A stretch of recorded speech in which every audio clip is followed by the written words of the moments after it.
ನಾವು 18ರಲ್ಲಿ ಜಾಯ್ನ್ ಆದ್ವಿ.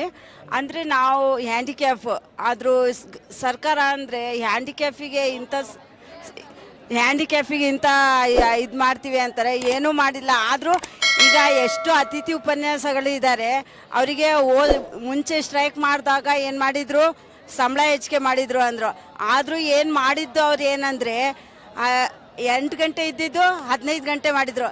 ಅದರಲ್ಲಿ 8,000 ಜನ ಅತಿಥಿ ಉಪನ್ಯಾಸಕರು ಅವರು ವೃತ್ತಿಯಿಂದ ಹೊರಗಾದರು. ಆದರೆ ಗೌರ್ಮೆಂಟ್ ಇದು ತಿಳ್ಕೊಂಡಿಲ್ಲ ಅವ್ರ ಜೀವನ ಏನಾಯಿತು ಅಂತ. ಅವ್ರದ್ದು ಏನು ಹಣೆ ಬರ, ಯಾರ್ಯಾರ ಪರಿಸ್ಥಿತಿ ಹೇಗಿರುತ್ತೆ ಅಂತ ಯಾರಿಗೂ ಗೊತ್ತಿಲ್ಲ. ಆದರೂ ಗೌರ್ಮೆಂಟ್ ಅವರಿಗೆ ಅದೆಲ್ಲ ಏನು ಚಿಂತೆ ಇಲ್ಲ. ಅಷ್ಟು 8,000 ಜನ ಅವರು ಏನೋ ಆಗಿದ್ದಾರೆ ಅಂತ ಏನೋ ಗೊತ್ತಿಲ್ಲ. ಅವರು ಏನು ಸಂಬಳ ಜಾಸ್ತಿ ಮಾಡಿದರು, ಏನೂ ಇಲ್ಲ. 13:30 ಇದ್ದಿದ್ದು 32 ಮಾಡಿದರು.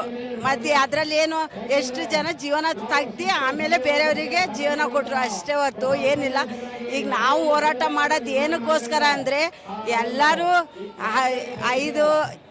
2000ದಿಂದ ಅತಿಥಿ ಉಪನ್ಯಾಸಕರಾಗಿ ಜೀವನ ಕೆಲಸ ಮಾಡ್ತಾ ಇದ್ದಾರೆ.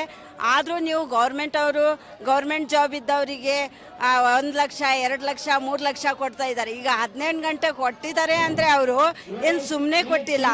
ಅವರು ಗೌರ್ಮೆಂಟ್ ಜಾಬ್ ಅವ್ರಿಗಿಂತ ಜಾಸ್ತಿ ಕೆಲಸ ಮಾಡಿಸ್ಕೊಂಡು ಹೇಗೆ ಅಂತ ಅವ್ರಿಗೆ ನಾವು ಮುಂದೆ ಏನು ಮಾಡಬೇಕು, ನಾವು 60 ವರ್ಷ ಆದಮೇಲೆ ಏನು ಮಾಡಬೇಕು, ನಮಗೇನಾರ ಕೆಲಸ ಮಾಡೋಕ್ಕೆ ಸಾಧ್ಯನಾ?